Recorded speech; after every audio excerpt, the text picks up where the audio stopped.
Welcome everybody, my name is Bruce Gilson. This is part 4 of a 4-part series where we are pulling cable.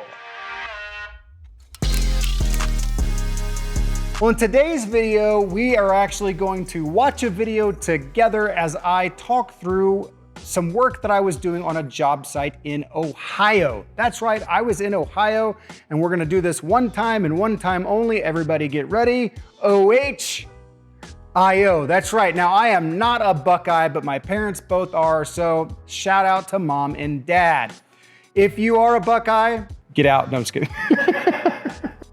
Well, I was on a job site in Ohio, and I decided to take that opportunity to record me pulling some wire, and we're gonna talk through it together. If you have watched the other parts of this video series about pulling wire, this is gonna be a little bit different. We're gonna talk through some things that apply to every single aspect, whether you're going through a wall, whether you're going free air, or whether you're pulling through conduit. Now, in this example, I am pulling through conduit, but the basics are still going to apply. So in those videos, we talked about make sure that you've got all your boxes of wire and that they are prepped and that you know where they're going. So that's what we've got here. This is our front of house location, and I've got boxes of wire everywhere.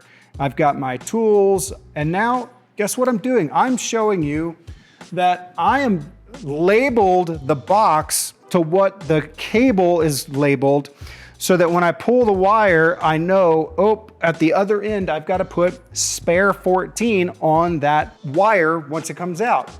I recommend that you label the wire and the box. Once you label the wire, you can label the box, and then you can put that label on top of the box. But the reason you go ahead and write it on the box and not just rely on the label being on the box is because what if somebody comes and messes it up? What if there's wind and it blows up, there's a fan, I don't know. So if you write on the box, you can always just scratch it off. The thing that I want to note about what I was doing right there is I was taking the wire and I was stretching it across my chest like this, and I'm putting the label here. And I'm doing that for every single cable. Why not put the label near the end? Well, if you put the label near the end, you might tape it up, and then when you pull off the tape, you're gonna pull your label off. You have the potential to pull your label off. By putting it way back here, I now have a safe spot where that label's probably not gonna get damaged in the pulling process. The other thing to note is how much wire am I supposed to pull out of, like, let's say a wall plate? Well, I'm supposed to pull out enough to where I can now see the label, and I've got plenty of cable to work with. So that's what I'm doing. That's why I've got that in the middle of my chest, and I'm labeling the cable in the middle of my chest. All right, I'm also now showing you that I've got my corresponding labels on their boxes, and this is actually the end of the pull. I have finished pulling the wire, and I'm showing you, hey, when you're finished pulling the wire, make sure you stop and label the other end. You don't want to get your ends mixed up. So I'm taking that time to label the ends of my cable so that I know that spare 14 on this side corresponds with spare 14 on the other side. And that's really what's most important. I'm also making sure that my labels are all going the same direction. There's a debate on, do they need to go left to right or right to left? Well, depending on how you flip the cable, it changes. That's not really what's important. What's important is that they all are the same, so that when you plug them into the desk or whatever, all the labels are facing the same direction. So that's what I'm doing here. Now, we've jumped back in time where I've labeled my cables and I'm prepping my cables to go into the conduit for my conduit pull. And we covered this pretty heavily in our conduit pull video, but I'm doing my specialty hitch knot that we talk about in that video to make sure that it's, connected properly. Another important note about that hitch knot, and I didn't say this in the last video, but it is important to note, even if you're going a small distance, you still want to use the hitch knot because it's so easy to pull that string off of those cables. So you want to make sure you're using the hitch knot when you're pulling through conduit. Here I am, I'm E-taping it up. Right here, I'm actually adding an extra pull string so that when I pull through, I'm pulling a string with it so that we have the opportunity to use that pipe later at the end if we want to. And then as I finish this up, I'm making sure that there's no points of snag. And then I'm going to add a buddy tab. And a buddy tab is basically where you take your E-tape, you pull it, and then you flip it on top of each other. So now you have like a little tab there. So when you get to the other end, you can do that. That's an example right there of mule tape. I talk about that in this in one of our previous videos, but that mule tape is that nice thick tape. And I'm giving you what it looks like when there's a really large pool. So this pool that we did here, I don't know, it's something like 20, 15, 30 cables, I don't know. But you can see it's this long tapered point that we had to connect to each other to get into our conduit. And that's the head so that it doesn't snag on anything. All right, so now I'm sending it.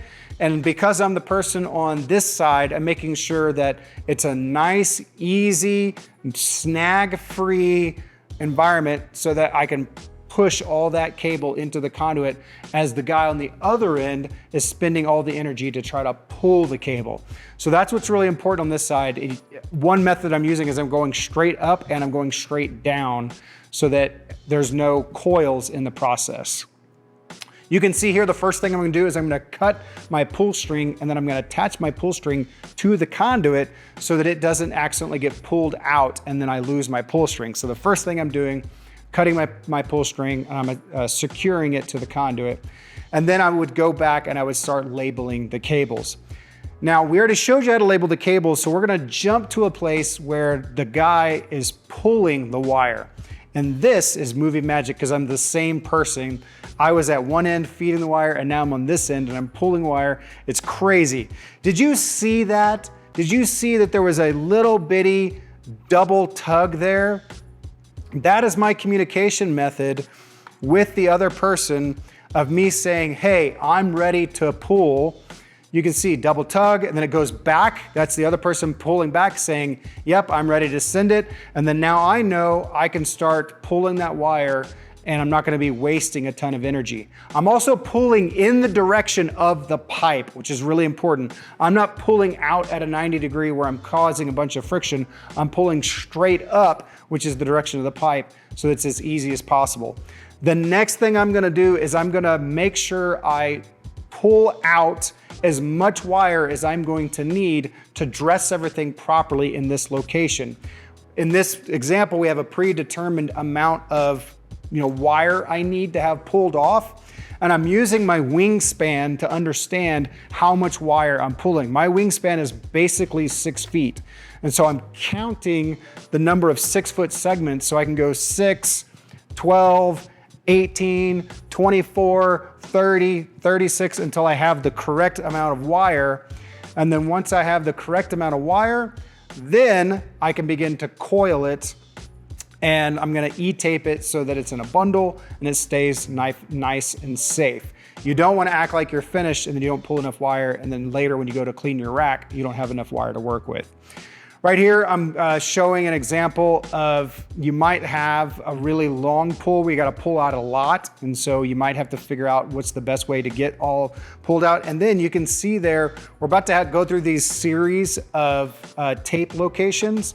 And in these series of tape locations, that is different wires that I've had to add to the pull over time. And this like staggered thing that we've talked a lot about. You might have different lengths that you're working with and you might have to stagger those onto your pull. So here I'm cleaning up my cable and I'm putting it into a bundle. I'm doing the over-under method.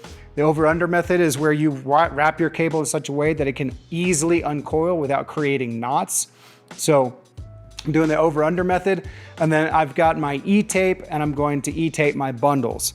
Here's an example of a lot of times we are doing what's called a pre-wire trip. So we've made an entire trip and we're just pulling wire with that trip, and this wire is gonna have to stay long-term until we come back. So we wanna make sure that our bundles are nice and clean, that we can get them off to the side because other trades are gonna be in this room after, and we don't wanna leave cables where they can be easily damaged. So that's why we're cleaning them up. This example here, I'm inside of a floor pocket and you can see that we have labeled our conduit. Let's say I'm in floor pocket 1. So I've got FP1A, FP1B, FP1C, and FP1D. In the rack room on the other end, I'm gonna want to label that on my conduits so that when it's time to pull wires, I know what conduit corresponds with it. Now, a couple of things to note. This right here, FP1A, looks larger. You can tell that the diameter of that's larger. Let's say that that's a 1 inch. Then here's B, that's smaller. Let's just say it's 3/4. Here's C, that's also a 3/4. And then here's D, that is larger. Let's just say it's a 1 inch, okay? You do want to make sure that you are putting the right labeling that corresponds with the pipe so that when you have, you know, how many cables is that? That's probably 15, 20 cables, something like that. Well, if I was to try to pull that many cables inside of B, it's not gonna pull because B is too small. So I don't wanna waste my large conduit on small pulls. I wanna save my large conduit for my biggest pull. So it's really important that you understand which conduit you're pulling into, how many wires are going into that conduit, so it's as easy as possible to pull those wires through the conduit, okay? Got a couple of other floor pockets we're looking at. This is just an example of I've pulled out enough where my labels are out and I can easily, you know, dress that. Probably gonna relabel it, make it a little bit cleaner as I'm, you know, preparing that floor pocket for termination. So once again, another small amount of wire coming out, and that end is prepped for termination as well. Here's another floor pocket. Now, this is what I want to note about this floor pocket. You can see that I've got conduit coming this direction and I've got conduit going that direction. So this floor pocket is being used also as a junction box to get multiple cables from multiple different directions. So you want to pay attention to that. Which direction are they going? Which direction are they coming from? So that I can make sure that if I've got, let's say, it looks like I've got 2 blue wires landing that are going to end up in this floor pocket, but I might have 2 more that need to go this way to a different floor pocket. Well, then I'm going to want to make sure I pull 4, and then once the 2 arrive where they're supposed to be, that I put the other 2 and send them off to where they're supposed to go. Very common inside of floor pockets that you're going to have inputs and outputs go in different directions. We're almost to the end of this video, and we're just showing some examples that, you know, when you've got wire coming out of the ceiling, you don't want to leave that wire hanging down, touching the floor, and you just walk away from the job site. No, once you pull it through, you need to bundle it and, you know, E-tape it and leave it in a bundle in the ceiling so that you can come back to it later. If you leave it hanging down, A, it's in people's way. B, it can get easily damaged. C, it might be so much in the way that people get mad and they actually damage your wire. They cut it because they want to get it out of the way. So make sure as soon as you're done pulling in the ceiling, you go ahead and bundle it up. Same thing as when you're pulling, you know, in the floor, you're bundling it up and you've got it safe and ready for the future. All right. Hey, this has been a great series on how to pull wire. And if this is the only video you watch, you've missed some basics that apply to 3 different ways that you're probably gonna end up pulling wire. 1 is gonna be free air, 1 is gonna be through a wall, and the 3rd is gonna be pulling wire through a conduit. All of those videos are jam-packed with information about each one of those different things. Make sure you go watch those videos and you enjoy the entire series. And if you feel like, man, this is the type of stuff I love, I'm learning so much about becoming an AV professional, then make sure that you like and subscribe and stay tuned of what's happening in the channel. We'll see you next time.